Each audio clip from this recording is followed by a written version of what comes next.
So we're gonna start off with some spinach, baby spinach. Then we're gonna mix in here some white wine vinegar. Gotcha. And some Dijon mustard. Dijon. And then we add some sugar, actually, to a little bit of sugar. Cut the acidity. Gotcha. We're gonna mix that together. Stream this in for you. Stream the olive oil in there. Shake it up, baby. Mix it up. Is he bossy when you're in the kitchen? You know what? She's making a salad. That's because she cooks so good, and then who gains all the weight? See? When we're home, Because she knows I can't resist. That's okay. You know, I still got the baby weight. She's got 4 kids. Gotcha. Grace, when we're home cooking together, I'm usually the sous chef. I gotcha. So then we're gonna pour this right on top.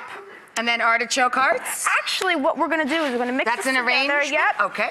We're gonna make it look pretty. We're gonna plate it a little bit. Gotcha. Then we're gonna put some artichokes on the side. Oh, please, just use your hands. Oh, Come on, it's a 1 hour show, baby. Come on. Little tuna. Some salted capers up there, and some cheese. Yum. A little bit of cheese. There you go. Lovely. There you go. The winter spinach salad. Beautiful.